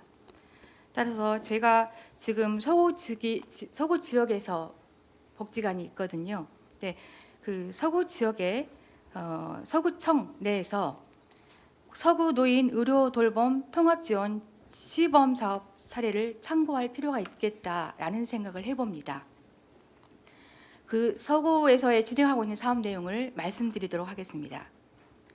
노인 의료 돌봄 통합 지원 시범 사업 중에서 의료의 돌봄을 더하는 방문 의료 서비스 확충과 다 직종, 다 기관, 민과 관이 협력 돌봄 체계를 구축하고 통합 돌봄 지역 특화 교육 추진을 현재 수행 중에 있습니다. 특히 방문형 의료 서비스는 동네 의원과 또 협력하여서 방문 진료 및 간호, 재활 모든 영역에서의 통합형 보건 의료를 제공하고 있습니다. 그러니까 현장 방문형 서비스죠. 따라서 보건 의료의 특화 프로그램을 살펴보겠습니다. 그 한의사가 직접 방문 진료를 하고 있고요. 네. 방문 구강 케어, 방문 맞춤 운동, 집중형 건강 지원, 동행 지원, AI 돌봄 서비스 등 다 직종, 다 기관 돌봄 체계 구축을 통해서 현재 이용인이 만족도가 매우 높은 것으로 파악되어지고 있습니다. 이에 지역 주민의 적극적인 참여와 지역 자원의 활용 그리고 지방자치의 골격을 유지하면서 지역민의 관심을 유도하고 이런 지금 현재 운영 중에 있는 사업을 적극적으로 저희가 반영해야 되지 않을까라는 제안을 드리고자 합니다. 특히 지난 7월에 전국 지방자치 복지 의료 연계 부분에서 서구청이 전국 대상을 수상하였습니다.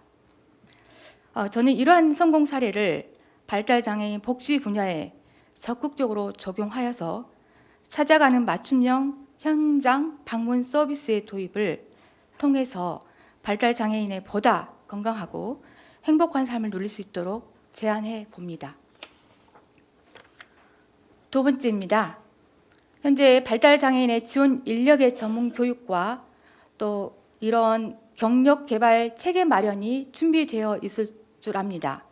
다만 그동안 발달 장애인의 당사자의 부모, 사회적 여건 등을 고려한 운영 체계 확립과 다양한 시도를 통해서 제도적 운영에 중점을 두고 왔습니다. 이제는 이런 노력에 한 걸음 더 나아가서 지원 인력 양성과 경력 체계 마련을 통해서 보다 전문적이고 차별화되고 현실적인 맞춤형 지원이 필요할 때입니다. 현재 2021년부터 사업 수행하였던 저희로서는 정말 전문가다운 전문가로 양성할 수 있는 인력을 많이 잃었습니다. 따라서 직원들의 어떤 그 체중증 발달 장애인의 사업은 어렵다. 그리고 그곳에 가면 짧은 기간 내에 그만두어야 된다. 그리고 끝까지 해야 되는 자신감이 없다. 라는 차원에서 보았을 때 우리는 많은 인력을 잃었다고 생각합니다. 따라서 이제부터라도 보수교육 체계의 현실성 그리고 인력 양성센터의 기능을 강화하고 발달장애인의 전문적 기술을 위한 자격 제도를 제안해 봅니다. 또한 실제 현장에 적용 가능한 실천적 교육을 마련해야 할 것 같습니다. 이미 내년 본격 사업 시작 이전에 저희의 교육은 얼마나 현실적이고 구체적이고 또 보다 더 나은 서비스를 줄 수 있는 마음이 준비되어 있을까요? 저는 교육은 교육으로 끝난 게 아니라 교육 자체가 현실이 되었으면 합니다. 따라서 오늘 오신 교수님도 이 사항에 좀 더 관심을 기울여 주셔서 전문적으로 대학에서도 교육 과정에 대한 양성 교육이 시스템이 마련되었으면 합니다. 따라서 사회복지 현장은 이제는 차별성, 전문성, 현실성을 고려한 환경 조성과 전문적인 지원 체계에 따른 실천적 전문 교육을 요구하고 있습니다. 누구나 안전한 삶과 행복이 동반될 수 있도록 현실적 교육 시스템 마련해 주십시오. 이에 따라서 우리 광주광역시가 발달장애인의 행복을 보장하는 도시로 거듭나길 바랍니다. 세 번째입니다. 고령 발달장애인의 행복한 일상을 위해서 물론 오늘 말씀해 주신 연구 분야에 고령 장애인의 현실적인 구축이 마련되었다라고 알고 있습니다. 다만 시기가 이제 계획하고 실제 현장에 도입하기에 대한 기간이 우리에게는 기다리기가 너무 힘듭니다. 실제 고령에 대한 가정을 들여다보면 그 가정들의 사정을 우리는 늘 보고 듣고 느끼고 있습니다. 노인이 노인을 돌본 가정 세대입니다. 따라서 이 사업은 계획 연구에 지속적으로 시간을 가지고 하시는 것보다 먼저 시범 사업을 진행했으면 하는 바람입니다. 따라서 시급성을 말씀을 드리는 건데요. 지자체에서 고령장애인의 돌봄 공백 문제를 해소하기 위해서 좀 더 구체적인 안을 세우셨으면 합니다. 이런 통계를 저는 보았습니다. 서울복지재단에서 고령 발달 장애인과 보호자 설문조사를 살펴보면 발달장애 48.0%와 부모와 보호자 41.7%가 본인의 건강 상태가 나쁘다고 표현하였습니다. 그럼 부모와 보호자는 69.5%의 젊은 시절 대비 돌봄 부담의 증감에 고통스럽다라고 표현하였습니다. 따라서 그 부모도 노인이기 때문에 돌봄에 대한 지침을 우리는 휴식 부족이나 소진에 대해서 우리가 해야 될 일들이 충분히 있을 거라고 생각합니다. 따라서 저는 간곡히 부탁드립니다. 가정 내에 있는 노인과 돌봄 노인이 계십니다. 그분들을 위해서 광주시는 더욱더 빠른 그 기간 내에 적극적으로 지원책을 마련하시기를 바랍니다.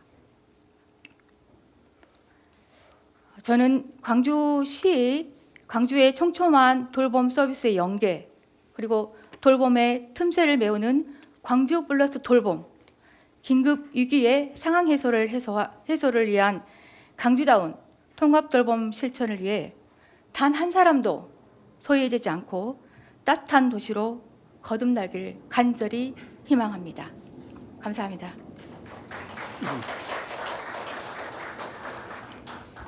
네, 이문주 국장님 고생했습니다. 수고했습니다. 감사합니다. 다시 한번 감사의 박수를 보내주십시오. 네, 마지막으로 남미선 장애인 복지 과장님 토론 부탁합니다. 안녕하십니까. 남미선 장애인 복지과장입니다. 앞서 세 분이 토론하시면서 광주광역시는 마련해달라, 광주광역시는 이걸 해달라라고 자꾸 이야기를 하시니까 막 가슴이 쫄깃쫄깃합니다. 솔직하게 말씀드리면. 자, 이제 몇 가지 토론에 나온 것 더불어서 또 우리 박종선 연구위원님이 말씀하신 내용, 그다음에 현실적으로 집행부 입장에서 한 4가지 정도 말씀드릴까 합니다. 가장 먼저 저희 이제 집행부 입장에서는 고려해야 될 부분이 예산입니다. 우리 박종선 연구위원님이 향후 예산 추이를 말씀하셨지만 향후 한 3년간은 올해보다도 예산이 더 어려울 것이라는 전망을 내놓으셨습니다. 현실적으로도 그렇고요. 그래서 이제 저희 집행부 입장에서는 지금 하고 있는 발달 장애인에 위한 정책의 선택과 집중이 조금 필요하다라는 생각을 좀 하고 있고요. 그럼에도 불구하고 저희가 신규를 확보해야 되는 예산들이 굉장히 많습니다. 장애인 인프라 구축이라든가 새롭게 시작하는 사업들에 대한 예산을 확보해야 되는데요. 그러면 그런 예산들을 어떻게 해야 되느냐? 올해 예산 확보할 때도 저희가 이제 예산실과 협의를 하면서 다른 부분의 예산은 굉장히 많이 줄였지만 장애인은 정말 많은 배려를 해주셨습니다. 예산실에서. 근데 과연 이제 내년에도 과연 예산을 어느 정도 배려를 해줄 것인지에 대한 것은 물론 이제 저희가 열심히 뛰어다니면서 노력을 하겠지만 그닥 그렇게 녹록지 않다는 부분을 여러분께 조금 말씀을 드리고요. 사실은 사회복지 종사자 처우 개선을 위한 인건비 상승, 그 다음에 돌봄 단가 상승, 인프라 구축하는 데 따른 설계비, 공사비 상승 이런 것들이 지금 있는 자원만 가지고 예산을 편성하더라도 증가폭이 굉장히 증가할 겁니다. 근데 이제 요구 사항들이 굉장히 많이 분출되고 있고 그 요구를 수용하기 위해서 굉장히 노력을 하겠지만 다 담을 수 없다는 부분은 미리 조금 말씀을 드리고요. 저희가 이제 이 사업과 관련해서 한 3가지만 제가 조금 말씀드리겠습니다. 먼저 최중증 통합 돌봄 사업입니다. 아까 우리 김진영 부모위원회 회장님께서 말씀하셨지만 저희가 시범 사업으로 2021년부터 사실적으로 시작을 했죠. 21년부터 최중증 돌봄을 광주가 선도적으로 추진을 했습니다. 그래서 올해 연말까지 시범 사업이 종료되고 다른 지자체는 지금 7월 1일부터 전국적으로 확산됐지만 저희가 연말까지 24시간 돌봄만 연말까지 광주 사업으로 추진되고 내년부터 이제 복지부 사업으로 추진이 될 겁니다. 다만 아까 말씀하셨던 것처럼 대상자 선정에 있어서 선정 기준이 조금 더 강화돼서 돌봄 점수에 따라서 기존에 돌보던 대상자들이 24시간 돌봄으로 가지 못하는 사례들이 발생할 수 있습니다. 그래서 그런 부분들은 어떻게 우리가 이분들을 도와줄 수 있는 영역이 있겠는가에 대한 고민을 집행부에서도 굉장히 심도 있게 하고 있다는 걸 좀 알아주셨으면 좋겠고요. 거기에 따르는 주거 모델, 즉 시범사업 끝나고 나서 전입 모델을 마련해야 된다라는 것에 대해서도 저희가 레벨 1, 2, 3까지 지금 최중증까지 해서 레벨 3 주택을 하고 있지만 그와 더불어서 이제 전이 모델로 레벨 3 플러스 알파 모델로 어떻게 하면 최중증 장애인의 부모의 돌봄을 조금 경감해 줄 것인가에 대한 고민을 저희도 하고 있다는 거 좀 알아주셨으면 좋겠고요. 어찌 됐건 내년에 전국 국가 보건복지부 사업 시행하기 전에 저희들이 그런 모델도 한번 마련해 보도록 머리를 짜보도록 하겠습니다. 다만 잘 아시겠지만 발달 장애인, 특히 우리 이제 중증 장애인을 돌보기 위해서는 그 종사자가 한 명을 돌보기 위해서 최소 4명의 인원이 필요합니다. 일반 우리 돌봄과는 다르게 예산이 4명의 종사자가 필요하지만 거기에 따른 예산은 훨씬 더 많은 예산이 필요하다는 부분 알아주셨으면 좋겠고, 우리 서구장애복지관 사무국장님도 말씀하셨지만 저희가 2년 3년에 걸쳐서 시범 사업을 추진했지만 굉장히 많은 종사자들이 단기간 내에 그만두고 계속 돌봄 중심으로 갈 수밖에 없었던 부분이고, 장애인들의 이런 도전 행동을 개선할 수 있게끔 컨설팅해서 그 장애인에 대한 행동을 증진하고 개선해야 되는 쪽으로까지 저희가 발전할 수 없었던 부분이 있었던 부분도 조금 이해를 해주셨으면 좋겠습니다. 그 부분에 있어서도 저희 실무진은 조금 고민을 하고 있는 게, 지금 저희가 최중증 장애 15명을 돌보고 있습니다. 15명에 대한 그런 도전 행동의 양상을 분석을 좀 해서 어떻게 이 아이가 개선이 돼서 결국은 지역사회로 나가도록 자립을 시켜야 할 텐데, 어떻게 하면 이 아이들을 혹은 이 장애인들을 개선을 시켜서 내보낼 거에 대한 고민을 좀 하고 있고요. 최근에 이제 저희가 이제 조선대에서 융합 돌봄 지원 센터라는 것을 좀 설립을 해서 그런 부분을 좀 고민을 하고 있어서 저희가 조금 제가 이제 만나서 행동 증진 발달과 양성을 좀 시켜줬으면 좋겠다라는 의견과, 저희 이제 도전 행동에 있는 아이들을 이제 저희가 CCTV라든가 이런 것을 한 사람에 대한 어떤 분석 자료를 주면 거기에 대한 컨설팅이나 이런 것도 좀 해줬으면 좋겠다라는 것도 지금 의견을 조금 나누고 있는 상황이고요. 그래서 최중증 장애인에 대한 고민은 내년에 국가 사업으로 본격화되기 전에 저희도 나름대로 제 고민하고 있다는 부분 좀 알아주셨으면 좋겠습니다. 그래서 그런 부분 우리 박종선 연구위원님이 조금 알차게 좀 담아주신 것 같습니다. 알차게 담아주신 것 같고, 저희가 이제 주간 개별 1:1 사업하고 주간 그룹은 제공 기간을 공모를 했습니다. 개별 1:1은 제가 5개 기관 목표인데 4개 저희 장애인 복지관, 광주에서 활동하고 있는 복지관에서 참여를 해주셨고, 그룹은 지금 7개 기관이 참여를 해주셨는데 24시간 돌봄 지금 사실 시립하고 서구복지관에서 수행을 하고 있습니다. 근데 저희가 이제 조만간 내년 사업을 위해서 24시간 돌봄도 돌봄 제공 기간도 공모에 들어갈 겁니다. 이제 그렇게 되면 저는 조금 걱정스러운 게, 돌봄을 신청한 대상자는 굉장히 많은데 돌봄 제공 기관들이 좀 적극적으로 참여해 줬으면 좋겠다라는 좀 바람을 말씀을 드리고요. 부모연대도 여기 계시지만 부모연대도 좀 적극적으로 관심을 가지고 참여를 해주셨으면 좋겠다라는 말씀을 드립니다. 더불어서 두 번째는 이제 고령 장애인에 대한 문제입니다. 고령 장애인의 문제는 뭐 장애인을 떠나서 전반적으로 고령화에 지금 굉장히 내몰리고 있는 상황이고요. 특히나 이제 고령 장애인 같은 경우에는 저희 발달 장애인법, 더군다나 그다음에 장애인 활동 지원법, 노인 장기 요양법, 이런 법들 간의 상충 관계, 그리고 중앙에 의존할 수밖에 없는 예산으로 인해서 중앙의 지침을 따를 수밖에 없는 관계, 여러 가지 관계의 연계선상에 있다고 보여지고요. 그런 중앙 정부하고 같이 가야 되는 상황이라고 생각합니다.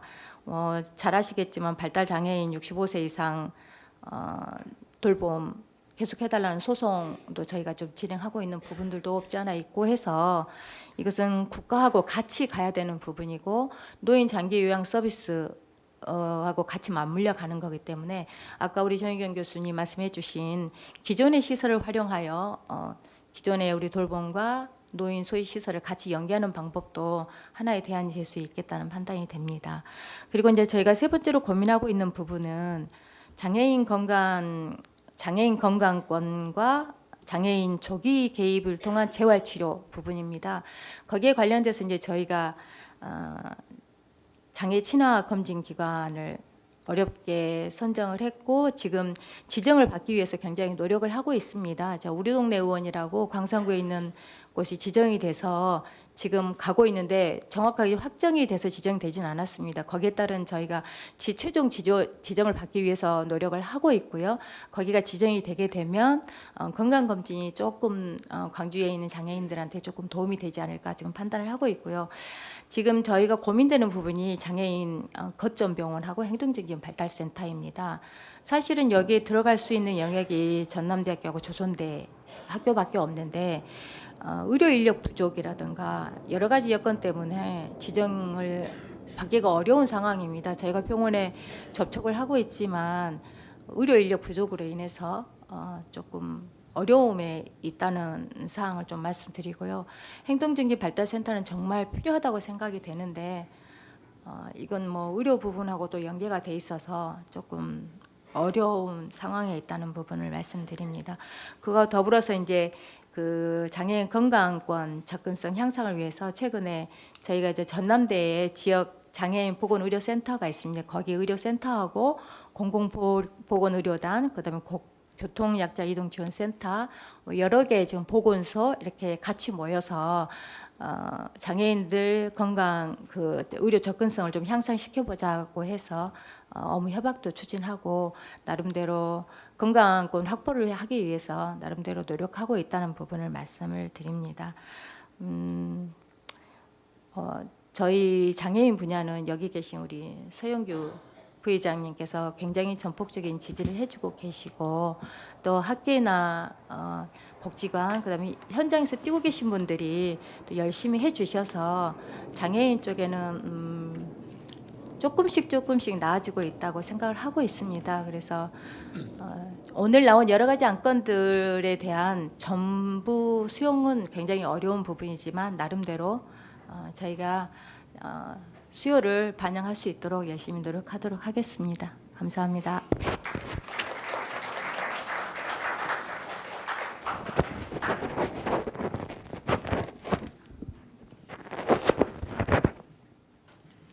네, 감사합니다. 장애인 남미선 장애인 복지과장님 수고했습니다. 다시 한번 감사의 박수를 보내주십시오. 발제가 끝났고 토론도 끝났습니다. 이제는 우리의 시간입니다. 발제와 토론을 중심으로 해서 질문 사항이나 제안 사항이 있으면은 질문해 주십시오. 네, 손 들고 또 일어서서 말씀해 주십시오. 잘 안 보입니다. 예, 노미양 회장 같네요. 네. 발달장애인 주간보 시설의 노미양입니다. 방금 그 발달장애인의 5개년 기본계획을 수립하면서도 과장님께서 예산이 부족하다는 말씀을 하셔서 조금 안타까운 심정입니다. 그리고 저는 질문이 있는데요. 아까 정희경 교수님께서 사실 그 중증이나 체중증 뭐 이렇게 구분하지 같은 장애인인데 그렇게 구분한다는 거 바람직하지 않지만 이게 이제 상당히 그리고 청년기 그 고령기 이런 구분도 하지 않고 서비스를 했으면 좋겠다는 게 현장에 있는 저희들한테는 상당히 좀 이상적으로 들렸거든요. 현실적으로는 그 청장년기와 그 청장년기의 발달 장애인과 고령기의 발달 장애인이 그 받아야 될 서비스가 다르고 또 거기에 지원해야 되는 인력들이 좀 많이 다르거든요. 고령의 서비스는 건강이나 의료적 서비스가 중점적으로 이루어져야 되고 청장년기는 뭐 운동, 학습, 뭐 사회적인 활동 이런 것들이 중점적인데 비장애인 쪽에서도 청장년기한테 노인의 시설에 다양한 서비스를 이용해라 한다면 그거 말이 안 된다라고 생각하듯이 그래서 지금 현재 이렇게 고령 중고령기에 대한 별도의 서비스 내지는 거기에 대한 지원들에 대한 고민들이 전국적으로 자꾸 거론되는 이유라고 생각을 하거든요. 그래서 현재의 지원 체계에서는 구분 없이 서비스를 한다는 게 인력의 문제라든지 서비스의 전문성이라든지 이런 것들 때문에 상당히 어려움이 있는데 이러한 문제점을 해결하는 혹시 대처 방안 같은 게 있는지 궁금합니다. 예, 질문 잘했습니다. 그런데 질문을 잘하셨는데 교수님 어떻게 생각하세요? 다음에 답변할까요? 예, 예. 자, 답변을 다음에 해도 되겠습니까, 노미양 회장님? 예. 꼭 그런 느낌이 들어요. 예. 그래서 정의경 교수님 준비하셔가지고 다음에 노미양 회장님에 대한 질문을 답변해 주십시오. 네, 감사합니다. 또 다른 질문자. 어이구, 네, 말씀하십시오. 마이크 갖다 드리시고. 네, 저는 한빛 장애인 보호자 입장에서 근무하는 원장 이인재라고 합니다. 저는 건의 드리는 게 좀 그렇고요. 제가 제안을 좀 드리고 싶습니다. 지금 현재 이게 발달장애인의 기본 계획이지 않습니까? 저희가 경험으로는 그 실무진에서 뛰고 있는 게 가장 큰 경험이거든요. 그분들의 말을 듣고서 뭔가를 해야지만 제대로 된 정책이 나온다고 생각합니다. 실질적으로 제가 노인 쪽에 근무할 때 그 공사를 한 적이 있었어요. 근데 노인 쪽에 가면 그게 상당히 이제 노선이 중요한 동선이. 그래서 빨리 케어를 할 수 있었는데 그 노선을 어떻게 하면 좋냐라고 저희 집 실무자한테 물었어요. 근데 답변을 다 해줬습니다.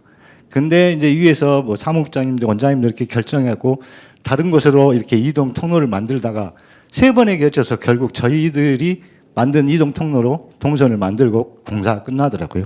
근데 그런 점에서 각 시설에 있던 그 종사자들한테 이런 그 어려운 점이나 아니면 어떤 의견을 들어봤는지 먼저 물어보고 싶고요. 그 다음에 아까 저 교수님 말씀하시는데 상당히 공감이 많이 갔습니다. 그리고 가장 중요한 건 뭐냐면 저도 노인 쪽에, 그러니까 장애인 쪽에서요, 초구장애인 복지관에서 한 10년 넘게 근무했는데 거기서 가장 느끼는 게 뭐냐면 장애인 부모님들은 5장 6보가 아니라 5장 7보다 하나가 더 있으니까 그걸 만약에 상담하거나 대화를 하다가 건들면 큰일 나니까 그건 항상 조심해라. 그만큼 그분들이 아픔을 갖고 있다고 저는 느껴요. 제가 그거를 완전히 이해하지는 못하지만 그분들이 하시면서 말씀이 항상 그래요. 내가 저 친구보다 우리 장애인보다 하루만 더 살면 더 좋겠다. 하루만 더 정리하고 가겠다는 말씀이시죠. 그러니까 그런 것처럼 노령 장애인 그 고령화되는 것도 상당히 문제가 있다고 생각합니다. 아까 그 건강 문제에 있어서 제가 조금 봤는데 근무하면서 가장 중요한 게 치아 문제입니다. 장애인들은 치아 문제 먹는 것이 해결이 안 되니까 건강이 더 악화되는 것 같아요. 이건 제 개인적인 생각입니다. 그리고 또 한 가지는 아까 교수님 말씀대로 있는 시설을 각자가 이용하면 좋겠다고 생각을 했어요. 그러니까 저도 이제 노인 쪽에서 제가 근무를 해봤었고 복지관에서 장애인들을 직업재활 시설에 있었었는데 프로그램을 만들었습니다. 장애인 우리 직업재활 애들을 갖다가 노인 쪽 그 시설에 가서 그 장기자랑도 하고 노래도 불러드리고 이게 굉장히 좋았어요. 제가 생각할 때 제가 만약에 원장이었으면 노인들은 애로움이 가장 크지 않습니까? 가장 적이고. 근데 우리 고아 아이 친구들, 고아원에 있는 친구들은 또 정이 가장 그리워요. 그러면 그거 두 개를 시설을 어느 정도 합쳤으면 제가 만약 원장이었으면 그랬으면 굉장히 좋은 효과가 났을 거라 생각을 해요. 교수님 그쪽을 한번 생각해 주시고요. 그리고 또 하나도 참 그렇습니다. 제가 장애인 쪽에 근무하면서 정년을 하게 되면 저 활동 보조를 하려고 생각을 했어요. 근데 그 활동 보조를 어떻게 하냐? 시간 때우고 한 게 아니라 2주 내에 있는 모든 그 프로그램화 시키는 거예요. 일정을 계획하고. 그리고 부모님한테 그걸 말씀을 드리고. 그러면 아마 저는 활동 보조가 계속 장애인들이 끊이지 않고 저는 일감이 계속 왔을 거라고 생각합니다. 근데 지금 현재 주간활동 서비스가 그런 것 같아요. 그러니까 그 조직을 합했으면 어땠을까라는 생각을 저는 개인적으로 했습니다. 그리고 저는 이제 이 보호자 입장에서 일하면서 저희 아까 말씀대로 참 열악합니다. 하지만 그럼에도 불구하고 저희 친구들은 저도 최근에 알았습니다. 우리 친구들이 산업의 역군이라는 것을. 그 말씀을 또 드리고 싶었어요. 왜냐하면 업체에 가서 이야기를 보면 우리가 필요로 하는 것을 절실하게 느꼈었거든요. 물론 고생하고 저도 부모님하고 상담할 때는 돈 벌려고 하면 저희하고는 안 맞다. 상담을 미리 드립니다. 그럼에도 불구하고 저희도 직원들이 최선을 다해서 일감도 가져오고 급여를 주려고 무척 노력하고 있습니다. 그런 점을 봐주셨으면 쓰겠어요. 아까 말씀대로 진짜로 있는 조직에서 어떻게 하면 효율성을 낼 수 있는지, 물론 예산이 상당히 많이 들죠. 융합돌봄 지금 말씀 나오셨는데 그것도 예산이 너무 많이 들어요. 그리고 아까 교육, 그러니까 실무자들의 교육 문제를 말씀하셨는데 사실 저도 주간보 장애인 쪽 일하면서 주간보도 근무를 해봤는데 때리면 맞을 수밖에 없습니다. 그걸 어떻게 교육을 시킬까요? 때리면 어떻게 해야 되는지. 노인 쪽에 있었을 때는 이런 적은 있었어요. 부모하고 충분히 보호자하고 충분히 상담하고 주무실 때만 이렇게 좀 움직이지 못하게 묶어 놓는다든가 이렇게 동의를 충분히 받고 대화 충분히 하고 그래 본 적은 있습니다. 근데 만약에 진짜 맞이고 돌발 행동 굉장히 심하거든요. 저도 장애 입장에 있으니 잘 알죠. 그걸 어떻게 교육을 해서 할 것인지 그것도 많은 고민이 필요하고 특히나 예산 문제. 과연 저는 생각이 그렇습니다. 10명 정도 하는데 케어하는데 10억 이상이 들어가고 그럼 그걸 일반화 시켜야 되는데 과연 그럴 수 있을까? 아까 말씀대로 대기자가 많다는데 그걸 어떻게 일반화 시켰을까? 좀 더 많은 사람을 이용하게 할 수 있을까? 그것도 많이 연구를 해보셔야 될 것 같습니다.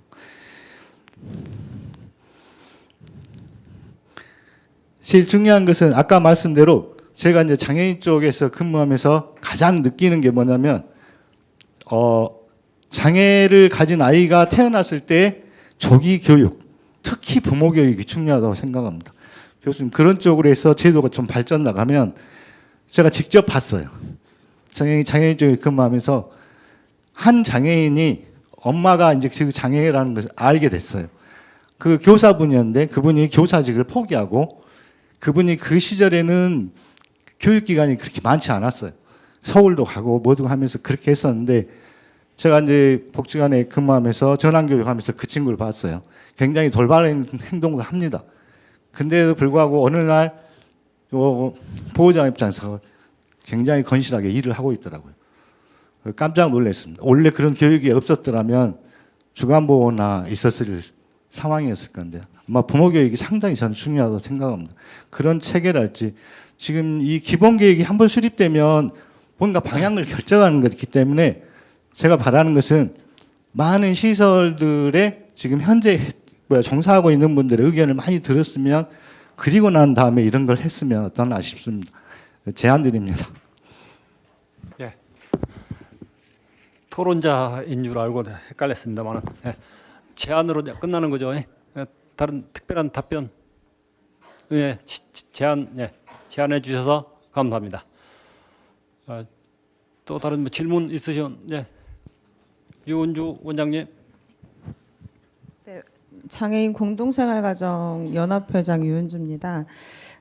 먼저 발달장애인에 대한 지원 기본 계획을 수립을 함에 있어서 시설에 있는 발달장애인에 대한 지원 계획은 어디에 있나라고 하는 부분들이 좀 먼저 궁금했고요.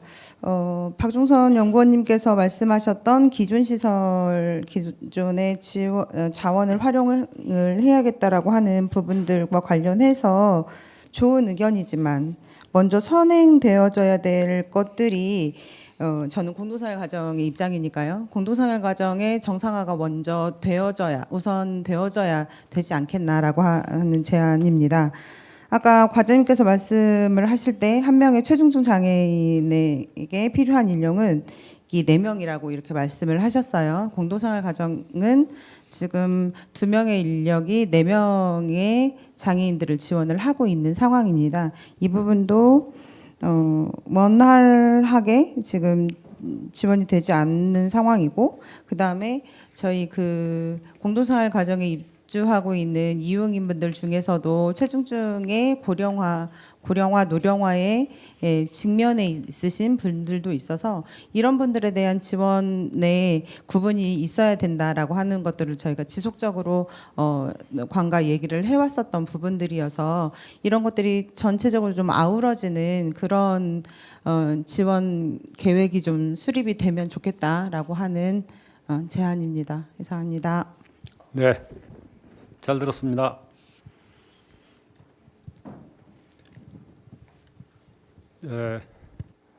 답변은 바로 필요합니까? 네, 제안으로 하시고 답변 다음에 할게요. 또 다른 질문자님 계십니까? 안 계시면 끝냅니다. 박수 한번 칩시다. 수고했습니다. 네네. 이번 토론이 답변이 하나 남은 게 있어요? 아니 노미양 회장님에 그 대한 답변 하시렵니까? 네네네. 다음은 오늘이 아니었는데. 아 그랬어요? 오늘 답변하고 네. 싶었는데. 아 그랬어요? 아 지금 답변 잠깐 1분만 주시면 답변해. 또 질문 나오면 또 잠깐. 그럴까요? 예. 답변하십시오.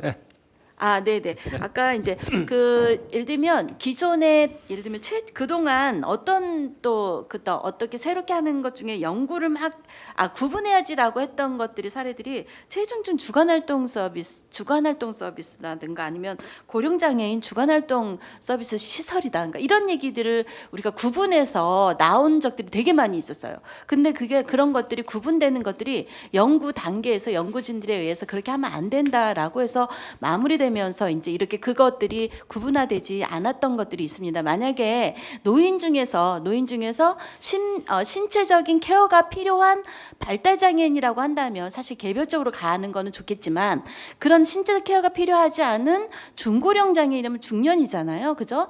그런 장애인들을 굳이 중고령으로 해서 분리해서 할 필요는 없겠다. 그리고 이제 제가 사실은 이제 외국에서 그거를 또 보고 왔기 때문에 그렇게 만약 신변 처리가 그렇게 많이 필요하지 않는다면 그렇게 전문적인 서비스가 필요하지는 않겠다라는 걸 저는 생각을 했던 것 같습니다.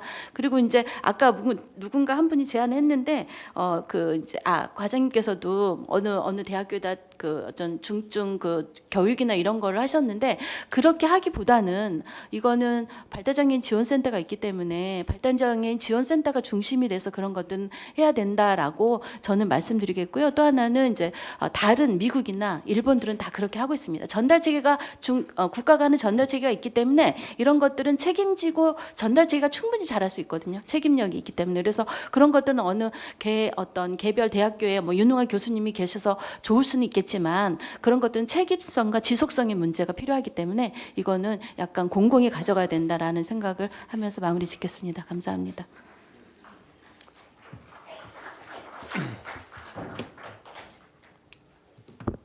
네, 노미양 회장님 나갔습니까?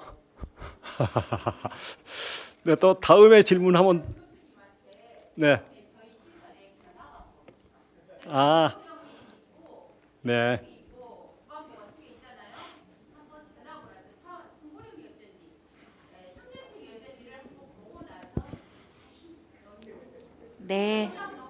네, 그렇죠. 그러면 정의경 교수님께서 서구 지적협회를 한번 방문하시는 걸로 하고요. 저도 동행하겠습니다. 오늘 고생 많으셨습니다. 발제해 주신 박종선 박사님 그리고 정의경 교수님, 김진영 회장님 이름 말해보세요. 이문주 국장님, 남미성 과장님 정말 고생 많았습니다. 마지막으로 큰 박수 보내주십시오. 이상으로 광주광역시 발달장애인 지원 기본계획 수립 정책 토론회를 마치겠습니다. 감사합니다.